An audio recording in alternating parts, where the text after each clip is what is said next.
Hello everyone, कैसे हैं आप सब लोग। Welcome to our YouTube channel data Skylearn. इस वाली वीडियो के अंदर हम कंटिन्यू करेंगे अनसुपरवाइज्ड मशीन लर्निंग को, एंड जिसमें हम पढ़ रहे थे clustering algorithm.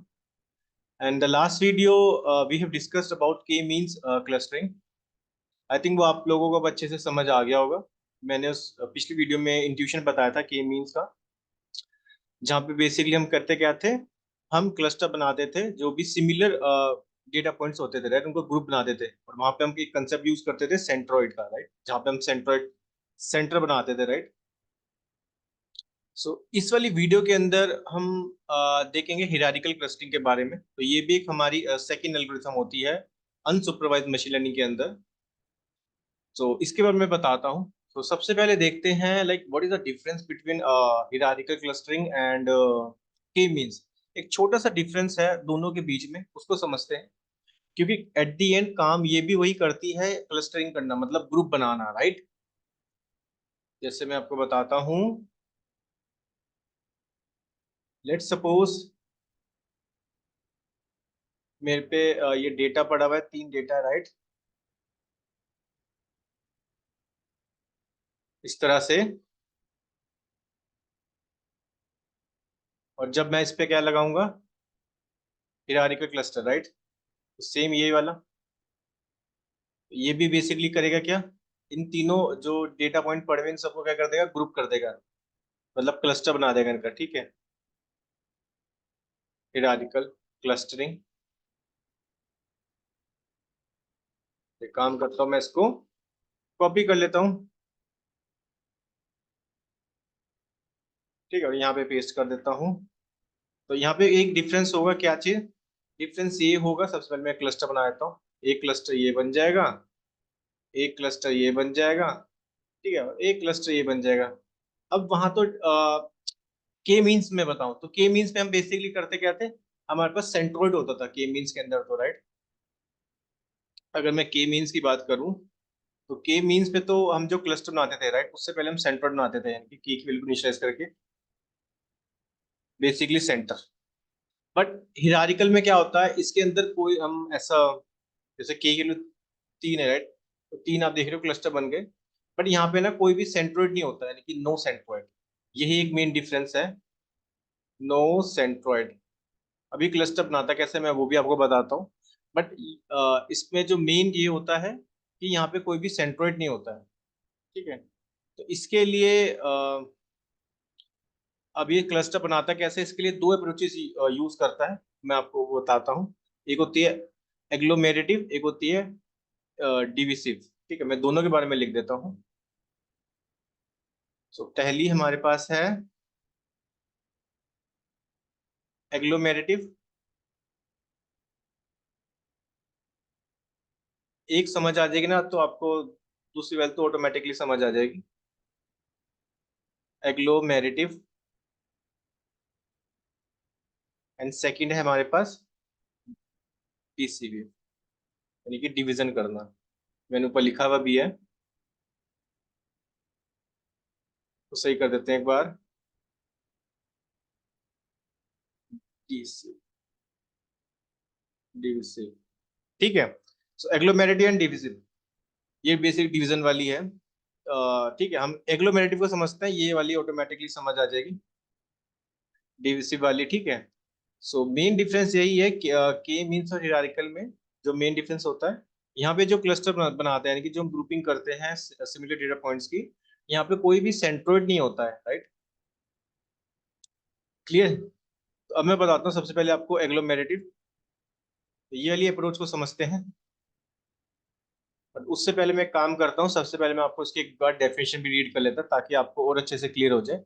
Hierarchical clustering is a method of cluster analysis that built on hierarchy of cluster, यानी कि बेसिकली यहाँ पे हियरार्की होगी, राइट, जैसे हियरार्की होती है ना, राइट, ठीक है, जैसे एक level, second level, third level, इस तरह से आप समझ सकते हो। तो यहाँ पे भी बेसिक हम क्लस्टर एनालिसिस करते हैं। It's based on the idea of continuously merging और splitting cluster until a certain criteria, और तब तक करेंगे जब तक हम एक सर्टेन क्राइटेरिया मीट नहीं होता, यानी कि हम क्लस्टर तब तक बनाते रहेंगे जब तक एक सर्टेन क्राइटेरिया या फिर कंडीशन मेट नहीं होती, right. The two main approaches to hierarchical clustering are agglomerative, जिसे हम बोलते हैं बॉटम अप्रोच, एक होती है डिविसिव। डिविसिव को बोलते हैं हम टॉप डाउन अप्रोच।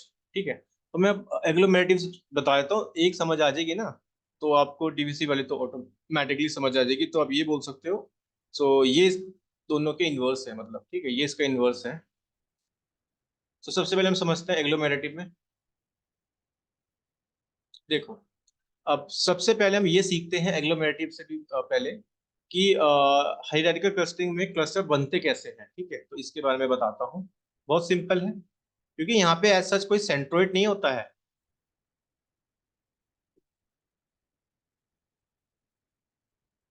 तो देखो, जैसे लेट सपोज मेरे पे यहाँ पे कुछ डेटा पॉइंट्स है, उस और डेटा पॉइंट्स कैसे होंगे, अलग अलग डेटा पॉइंट्स होंगे। लेट सपोज यहाँ पे एक P1 डेटा पॉइंट्स है, ठीक है, और यहाँ पे इसके नियरेस्ट एक P2 है, ठीक है, और इनके नियरेस्ट एक P3 डेटा पॉइंट्स है, मतलब ये डेटा पॉइंट्स हो गए। ठीक है, लेट सपोज ये P4 डेटा पॉइंट्स है, ये P5 है, और ये P6 है। इस तरह से मतलब अलग अलग डेटा पॉइंट्स पड़े हुए। क्लियर? तो सबसे पहले होगा क्या इसके अंदर, मैं वो बताता हूँ, जैसे मैंने आपको के मीन्स में बताया था। तो पहला स्टेप क्या होगा, सबसे पहले हम क्या करेंगे, इनिशियलाइज करेंगे। ठीक है, तो सबसे पहला स्टेप, तो मैं नंबर 1 लिख देता हूँ यहाँ पे। तो सबसे पहले इनिशियलाइजेशन करेंगे। ठीक है, सो इनिशियलाइजेशन।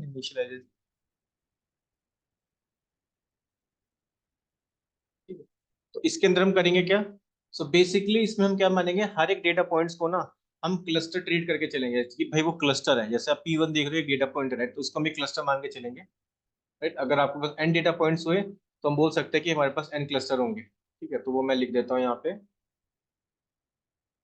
एक एक पॉइंट करके आपको समझाऊंगा, बहुत इजी है इसकी भी इम्प्लीमेंटेशन आपको।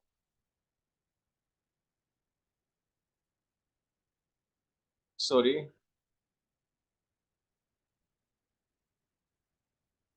ठीक है, अब देखो, तो सबसे पहला क्या लिखेंगे, अगर मेरे पे यहाँ पे हर एक डेटा पॉइंट्स है, राइट, आप देख रहे होंगे P1 P2 P3 P4 P5, ये क्या है, मेरे पास है सब एक डेटा पॉइंट्स है। तो हिरारिकल में जब हम इसको इनिशियलाइज करते हैं, तो सबसे पहला स्टेप क्या होता है, इनिशियलाइज करते हुए हम मान के चलते हैं कि हर एक डेटा पॉइंट्स को हम क्लस्टर मानेंगे, यानी कि इसको हम क्या मानेंगे, क्लस्टर मानेंगे। ठीक है, सो अगर आपके पास n डेटा पॉइंट्स हैं, तो हम बोल सकते हैं कि आपके पास क्या होंगे, n क्लस्टर होंगे, each containing 1 point, right. Clear? तो यानी कि मैं बोल देता हूँ, ये भी मेरे क्लस्टर हो गया। ठीक है, P2 भी मेरे क्लस्टर हो गया। ठीक है, P3 भी मेरे क्लस्टर हो गया, राइट। P4 P6 भी मेरे क्लस्टर हो गया। ठीक है, P5 भी मेरा क्लस्टर हो गया। क्लियर? और एक कलर और ले लेते हैं ना, ये कलर हो गया है, येलो ले लेते हैं। ठीक है, P4 भी मेरा क्लस्टर हो गया। तो सबसे पहला स्टेप एग्लोमेरेटिव अप्रोच में क्या होता है, हम हर एक डेटा पॉइंट्स को क्लस्टर मान के चलते हैं। आई थिंक पहला पॉइंट आपको क्लियर हो गया होगा। ठीक है, सेकंड पॉइंट क्या होता है, सेकंड में हमें निकालना होता है इसका डिस्टेंस। ठीक है, तो मैं लिख देता हूँ। सो सेकंड में हमें निकालना होता है कंप्यूट डिस्टेंस।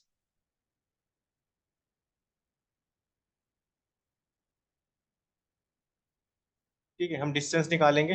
अब डिस्टेंस कैसे निकालोगे, बहुत सिंपल है, आप डिस्टेंस मैट्रिक्स यूज करोगे, आइदर यूक्लिडियन डिस्टेंस या फिर मैनहट्टन। ठीक है, आई थिंक दोनों के फॉर्मूले भी आपको पता होंगे। ठीक है, सो मैंने लिख दिया यहाँ पे, आप देख सकते हो, calculate the distance between each pair of cluster. अब हमें क्या बनाना पड़ेगा, जो हमने बेसिकली भी पेयर नहीं बनाया, मैं बताता हूँ पेयर भी कैसे बनाएंगे। ठीक है, this could be done by various using distance matrix. आप डिस्टेंस कैसे निकाल सकते हो, बहुत सिंपल है, either you can use Euclidean distance. ठीक है, यानी कि square root of x2 minus x1 का whole square plus y2 minus y1 का होल स्क्वायर। और मैनहट्टन का क्या होता है, इसमें बेसिकली हम निकालते हैं इसका मॉडुलस, आपको याद होना चाहिए। ठीक है, मैनहट्टन का फॉर्मूला होता है मॉडुलस x2 माइनस के x1 plus modulus y2 minus के y1। ठीक है, ये हम निकालते हैं मैनहट्टन डिस्टेंस। क्लियर? और यूक्लिडियन मैंने पहले भी बताया था आपको, इसको सही कर देता हूँ। x2 माइनस के x1 का whole square plus y2 minus y1 का होल स्क्वायर। क्लियर? करेक्ट? सो अब बेसिकली जब इनिशियलाइज भी कर दिया और मेरे को पेयर भी बनाना है, पेयर कैसे बनेंगे? जो भी आप देख रहे होंगे ना, जो भी क्लोजेस्ट होंगे, ठीक है, तो उनका पेयर बन जाएगा। अब यहाँ पे आप देख सकते हो, तो P1 और P2 एक दूसरे के क्लोज है, राइट? तो इनका एक पेयर बन जाएगा। क्लियर?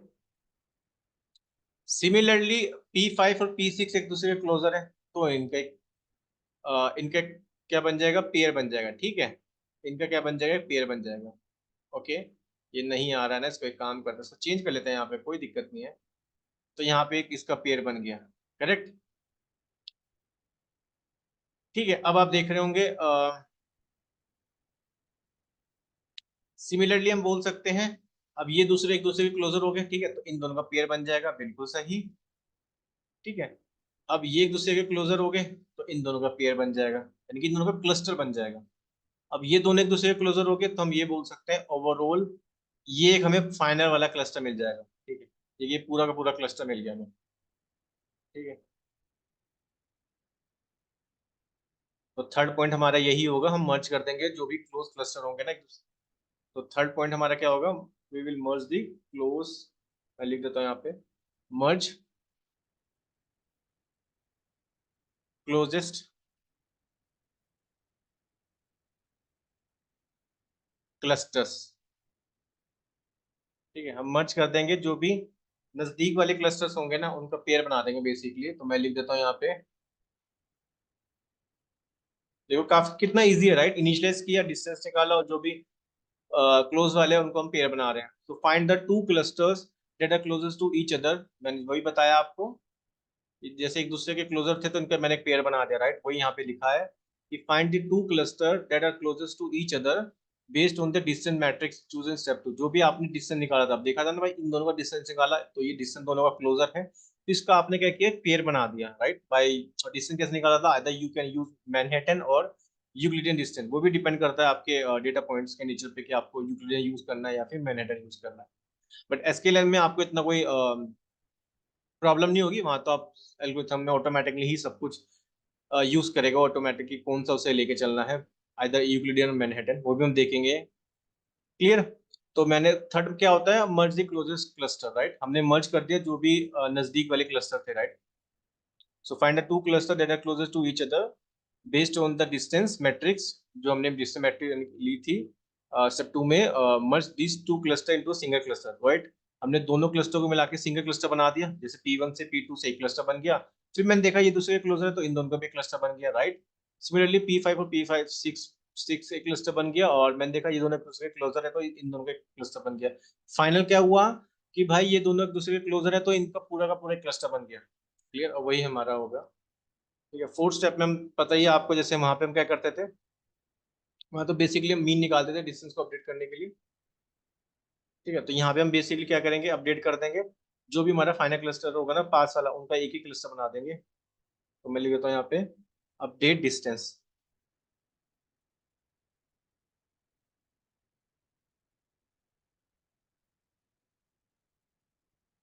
ठीक है, तो यहाँ पे मैं क्या कर दूंगा? अपडेट कर दूंगा डिस्टेंस को। ठीक है, इसके बारे में मैं लिख देता हूँ यहाँ पे,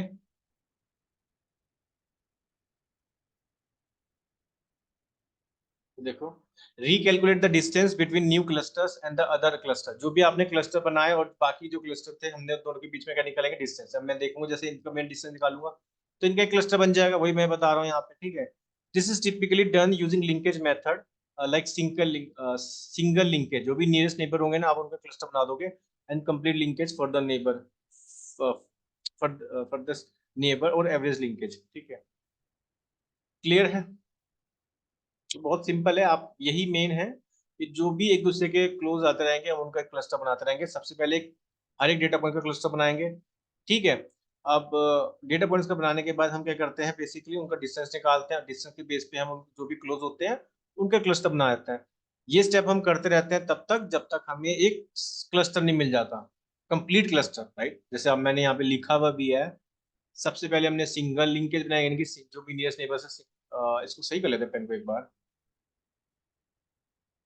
ठीक है, तो हमने पहले सिंगल लिंकेज किया, ठीक है, फिर हमने कंप्लीट लिंकेज किया, और फिर हमने एवरेज लिंकेज, जो भी एक एवरेज निकालना होता है। क्लियर? एंड ये प्रोसेस हम कब तक करते हैं? रिपीट।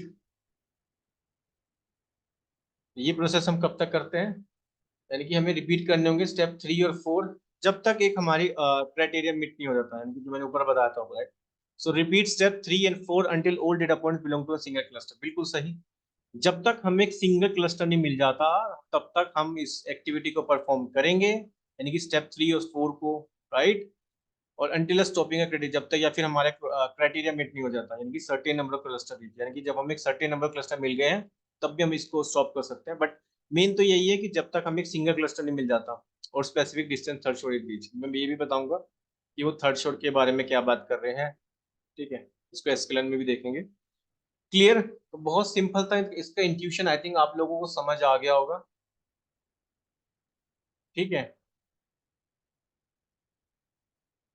क्लियर।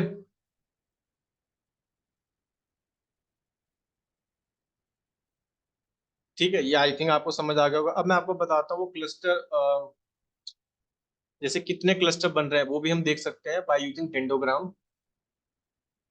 सो मैं लिख देता हूँ यहाँ पे हाउ मेनी क्लस्टर।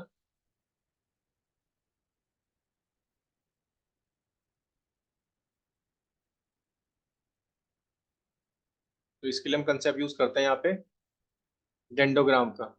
ये काफी ज्यादा इंपॉर्टेंट है, ये इसको आप डीप लर्निंग में भी हम बहुत ज्यादा यूज करेंगे डेंडोग्राम, ठीक है। तो डेंडोग्राम बेसिकली क्या बोलता है मैं आपको बताता हूँ।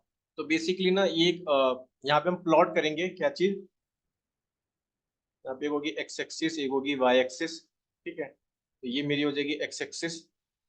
तो एक्स एक्सिस में तो जो मेरे पे डेटा पॉइंट्स है, लेट सपोज मैं ऊपर वाला एग्जांपल ले लेता हूँ कि भाई एक तो मेरे पे डेटा पॉइंट था P1, एक था P2, एक था P3, एक था P4, एक था P5, एक था P6। और हम y एक्सिस में क्या रखेंगे, y एक्सिस में निकालेंगे यूक्लिडियन डिस्टेंस। तो ये मेरा हो जाएगा x एक्सिस, ठीक है। और y एक्सिस में क्या रखेंगे, y एक्सिस में रखेंगे हम डिस्टेंस। तो 1, 2, 3, 4, ये मेरा हो गया 5, ठीक है। यहाँ आ जाएगा 6 कहीं, ठीक है, इस तरह से, ठीक है। और यहाँ पे हम क्या बनाएंगे, यूक्लिडियन डिस्टेंस।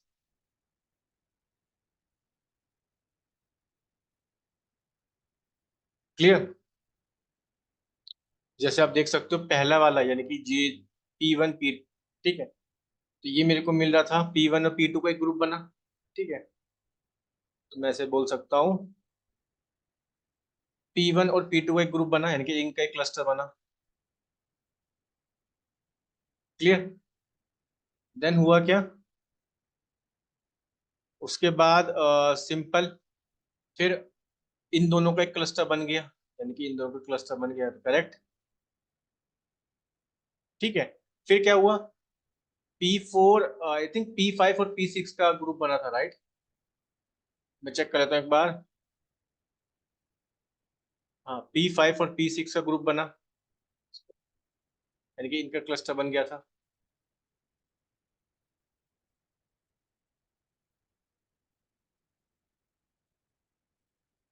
ठीक है। उसके बाद क्या हुआ, इन दोनों का क्लस्टर बन गया, P4 और P6 का, राइट। इन दोनों का क्लस्टर बन गया। एंड फाइनल हमें कैसे मिल गया क्लस्टर, हमने इन दोनों को कंबाइन कर दिया था, हमें एक सिंगल क्लस्टर मिल गया था, राइट। तो अगर आप देखोगे, यानी कि यहाँ से कितनी लाइन पास हो रही है भाई, एक ये वाला पास हुआ, एक ये वाला पास हुआ, एक ये वाला पास हुआ, एक ये वाला और ये वाला, ठीक है।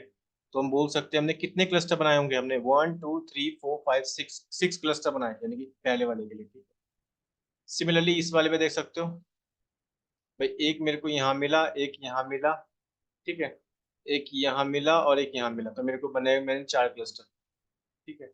इस साल में देख सकते हो 1 और 2। तो इस तरह से हम पता लगा सकते हैं डेंडोग्राम के हेल्प से हमें कितने क्लस्टर बनाने होंगे, राइट, मतलब कितने क्लस्टर हमने बनाए। सो फाइनल आप देख रहे होंगे हमने 2 क्लस्टर बनाए, ठीक है, हमने 4 क्लस्टर बनाए, राइट। और देन हमने नीचे आप देख रहे होंगे 6 क्लस्टर बने। तो जैसे जैसे आप देख रहे होंगे डिस्टेंस कम होता रहेगा, यानी कि यूक्लिडियन डिस्टेंस कम होता रहेगा, वैसे नंबर ऑफ क्लस्टर बढ़ते रहते हैं, राइट। तो ये दूसरे के क्या है, इन्वर्सली प्रोपोर्शनल है यूक्लिडियन डिस्टेंस, लेकिन डिस्टेंस जो नंबर ऑफ क्लस्टर के, ठीक है, नंबर ऑफ क्लस्टर, ये आप देख सकते हो, राइट। जैसे जैसे डिस्टेंस बढ़ रहा है नंबर ऑफ क्लस्टर कम हो रहे हैं, जैसे जैसे डिस्टेंस कम हो रहा है वैसे नंबर ऑफ क्लस्टर बढ़ रहे हैं। ठीक है, इसको बोलते हैं हम डेंडोग्राम, जो मैंने बनाया। ठीक है, अब इसके बारे में मैं आपको और बता देता हूँ। तो फाइनली मेरे को जैसे आप देखोगे यहाँ पे की वैल्यू 2 होगी। ठीक है, तो इस अप्रोच भी आपको समझ आ गई होगी। अब देखो ये जो अप्रोच थी ना, जो आपने पहले देखी, इसको बोलते हैं हम, जो मैंने आपको ऊपर बताया था, एग्लोमेट्रिक अप्रोच। ठीक है, बॉटम में। और इसी का जब इन्वर्स कर दोगे, यानी कि ये जो अप्रोच है ना, जो हमने ये स्टेप देखे, इसको बोलते हैं एग्लोमेट्रिक। ठीक है, ये जो सब आपने स्टेप पढ़े। ठीक है, क्लियर। और जब हम इसी का इन्वर्स कर देंगे, यानी कि इसका रिवर्स कर देंगे, तब हमें मिलता है डिविसिव, डिविसिव अप्रोच। ठीक है, एक अप्रोच पढ़ लो तो आपको दोनों ही डिविसिव वाले भी समझ आ जाएगी। ठीक, डिविसिव। ठीक है, डिविसिव, डिविसिव क्या है, इसका उल्टा है। ठीक है, मतलब उसका रिवर्स है। क्लियर। एग्लोमेरेटिव आपको समझ आ गई होगी, तो डिविसिव भी आपको समझ आ जाएगी, कोई दिक्कत नहीं है। क्लियर। अब मैं थोड़ा सा ना और बता देता हूँ आपको डेंडोग्राम के बारे में। ठीक है, एक बार मैं डेंडोग्राम की डेफिनेशन लिख देता हूँ ताकि आपको और अच्छे से क्लियर हो जाए। ठीक है, मैं कहना क्या चाह रहा हूँ डेंडोग्राम के बारे में। अगर आप इसको एक बार रीड करो तो आपको बहुत इजी में समझ आ जाएगा। अ डेंडोग्राम इज अ डायग्राम, तो बेसिकली इसमें एक डायग्राम बनाते हैं, diagram that show the arrangement of the clusters. तो बेसिकली आपको क्लस्टर के अरेंजमेंट के बारे में बताता है, प्रोड्यूस बाय हिरारिकल क्लस्टरिंग। आप देख रहे हो ना, हिरारिकल, जैसे हियार्की होती है, राइट। जैसे एक जूनियर से टॉप टॉप ऐसे चलता है, राइट। जैसे आप हो, आप अपने मैनेजर को रिपोर्ट करते हो, मैनेजर, आपका मैनेजर आपके मैनेजर को रिपोर्ट करता है। ठीक है, उसके बाद डिलीवरी मैनेजर, इस तरह से जो चलता है। तो आप इसी तरह से आप देख सकते हो, show the arrangement of cluster produce by hierarchical clustering. ठीक है, यहाँ पे आप अरेंजमेंट ही तो कर रहे हैं क्लस्टर्स का। ठीक है, यहाँ पे देखो आप, चार छह क्लस्टर बने, चार क्लस्टर बने, फिर दो क्लस्टर बने। It's look like a tree. ये बेसिकली आपको ट्री की तरह दिखता है, yes. Where the leaves represent individual data points, यानी कि जहाँ पे जो लीव्स होती है इसकी, वो रिप्रेजेंट करती है हर एक, यानी कि ये जो लीव्स होगी, राइट, ये क्या होगी, मेरे डेटा पॉइंट्स होंगे, राइट। यानी कि एक्स भी बोल सकता हूँ कि एक्स बेसिकली मेरा डेटा पॉइंट्स को रिप्रेजेंट करता है, मैं ऐसा भी बोल सकता हूँ। और वाई मेरा डिस्टेंस को रिप्रेजेंट करता है। And the branches represent the merging cluster of algorithm process. ठीक है, इसके बारे में आप एक बार रीड कर सकते हो, बहुत इजी वे में यहाँ पे लिखा हुआ है। ठीक है, तो मैं एक बार फिर से रीड कर देता हूँ। Dendrogram is a diagram that shows the arrangement of the clusters produced by the hierarchical clustering. It look like a tree, basically tree की तरह ही दिखता है, right. With the leaves represent the individual data point, यानी कि जहाँ पे जो leaves होती है वो आपको दिखेगी as a individual data points, या फिर हम बोल सकते हैं cluster at the lowest level. And the branches represent the merging of cluster, यानी कि जब ब्रांच, ये जो ब्रांच देख रहे हो, राइट, जहाँ से हम इसको मर्ज कर रहे हैं। ठीक है। ठीक है, यहाँ पे भी मैं लिख देता हूँ पॉइंट्स,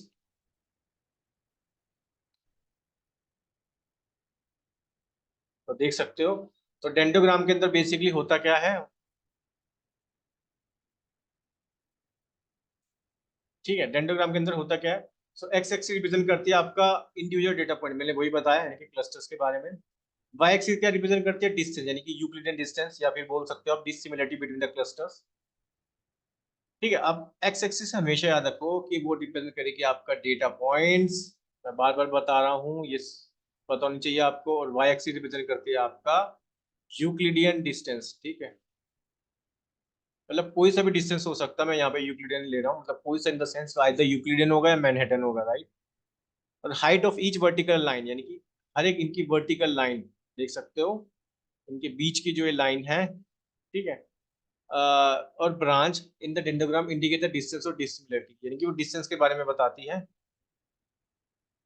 ठीक है, इंडिकेट द डिस्टेंस और द क्लस्टर मर्ज।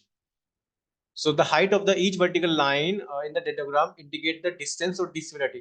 जो हाइट जो होती है वो डिस्टेंस के बारे में बताती है, या फिर हम बोल सकते हैं डिसिमिलरिटी, जिस पे क्लस्टर क्या हो रहा है, मर्ज हो रहे हैं, यानी कि जिस पॉइंट पे, यानी कि इसी वर्टिकल देख रहे हो, राइट।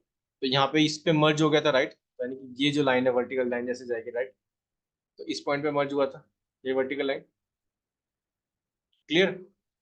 तो इसको हम बोलते हैं डेंडोग्राम। तो आई थिंक आपको समझ आ गया होगा डेंडोग्राम।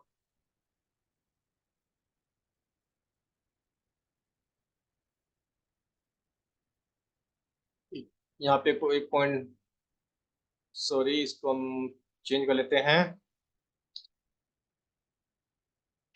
ठीक है, आई थिंक आपको समझ आ गया होगा। अच्छा, छोटा सा कर लेता हूँ थोड़ा सा। ठीक है, क्लियर, आई थिंक आपको समझ आ गया होगा। मैं यहाँ पे कुछ और पॉइंट्स भी लिख देता हूँ। ठीक है, इसको भी एक बार आप रीड कर लेना।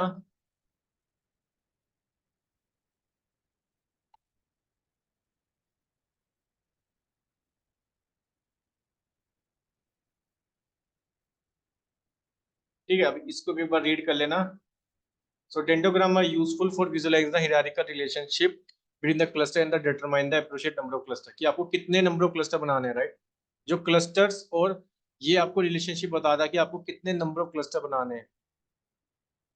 ठीक है, बाय आइडेंटिफाइंग द लेवल, किस लेवल पे और किस लेवल पे आपको कट करना है। And cutting the dendrogram eight which particular height result in a certain number of cluster each represented by the branch below the cut. ठीक है, मतलब बेसिकली ट्री होता है, जैसे हम ट्री में कट कर देते थे, right. Post pruning, pre pruning आपको याद होगा। ठीक है, तो यहाँ पे बेसिकली ये आपको इसमें आप विजुलाइज कर सकते हो कि आपको कितने क्लस्टर बनाने हैं, और क्लस्टर्स के बीच का रिलेशनशिप भी बताता है कि मतलब क्लस्टर और नंबर ऑफ क्लस्टर, कितने क्लस्टर बनाने हैं आपको लेवल पे। ठीक है, और वहां से आप इसको कट कर देते हो। जैसे ये जो था ना, इस पॉइंट पे कट हो रहे हैं, इस पॉइंट पे कट हो रहा है, इस पॉइंट पे कट हो रहा है, यानी कि आपको देख सकते हो यहाँ पे इस पॉइंट पे ब्रांच पे कट हो गया, तो इट मीन यहाँ पे आपको 2 क्लस्टर मिल रहे हैं। यहाँ पे इस ब्रांच पे कट हो रहा था, यहाँ पे आपको 4 क्लस्टर मिल रहे हैं। यहाँ पे इस ब्रांच पे कट हो रहा है, आपको 6 क्लस्टर मिल रहे हैं। ठीक है, तो आई थिंक ये आपको समझ आ गया होगा। सो एट द एंड हम क्या कह सकते हैं, अगर मैं ओवरऑल इसका डिस्टिंग्विश करूं बिटवीन दी के मींस एंड हिरारिकल, तो के मींस वर्सेस हिरारिकल। देखो, इजी है, कोई इतना डिफिकल्ट नहीं है। इसको सही कर लेता हूँ स्पेलिंग को। ठीक है, इतना ज्यादा कोई डिफिकल्ट नहीं है।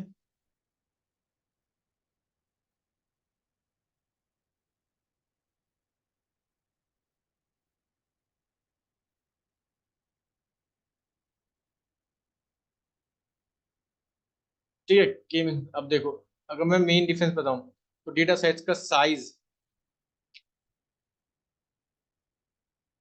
जब हम डेटा सेट के साइज की बात कर रहे हैं,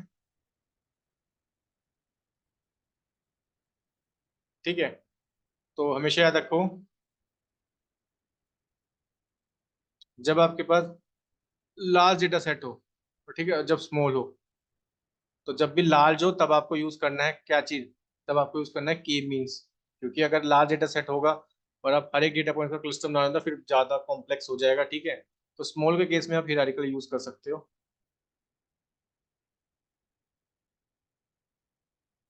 राइट। और सेकंड पॉइंट हम बोल सकते हैं टाइप्स ऑफ डेटा। ठीक है, तो न्यूमेरिकल के, एक होता है न्यूमेरिकल डेटा, एक होता है हमारे पास वैरायटी ऑफ डेटा, यानी कि जिसमें कैटेगरी भी आएगी और न्यूमेरिकल, यानी कि सारा डेटा आएगा। तो न्यूमेरिकल के लिए आप यूज कर सकते हो के मीन्स,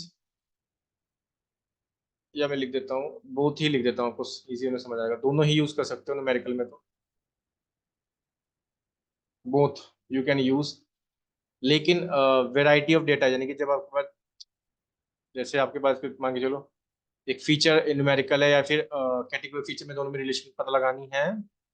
ठीक है, इस तरह के जो डेटा है हमारे पास, उसमें हम हिरारिकल यूज करेंगे। मतलब कुछ ये मैं बता रहा हूँ आपको।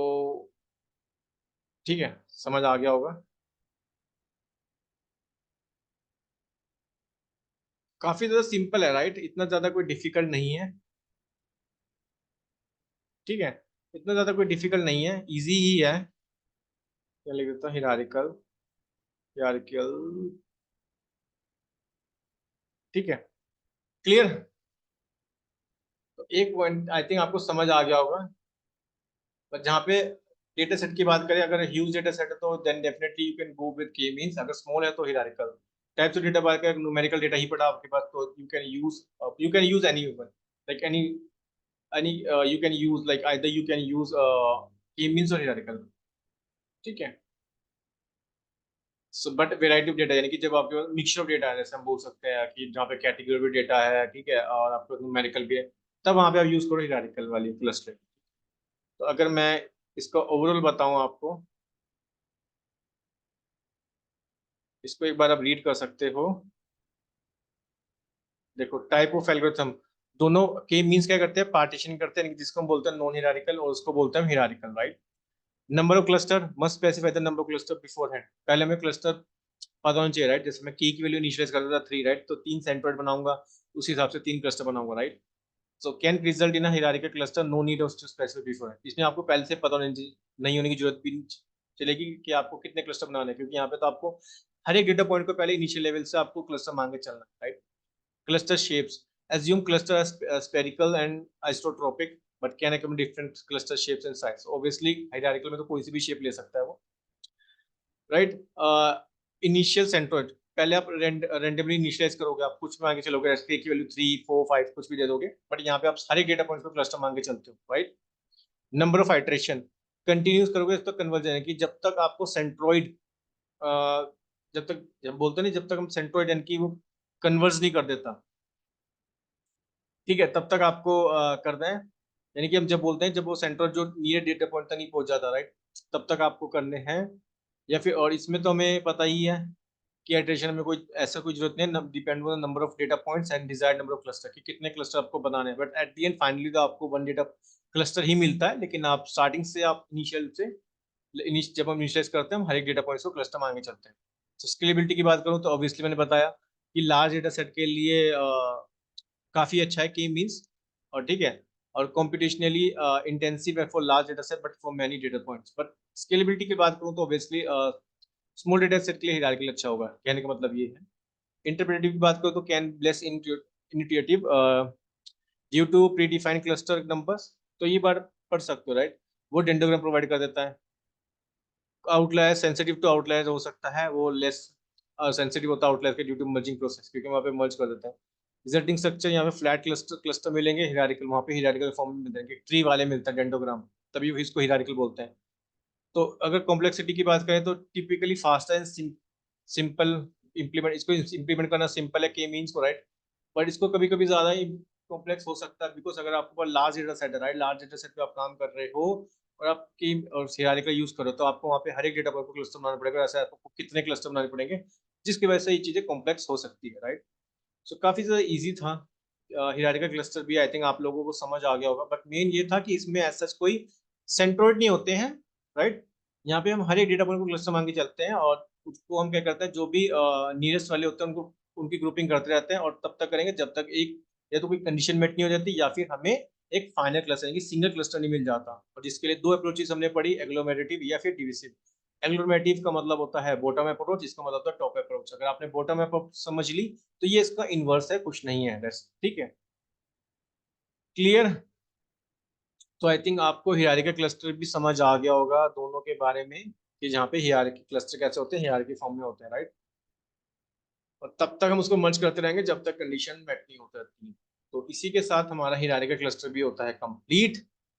नेक्स्ट देखते हैं डीबी स्कैन के बारे में।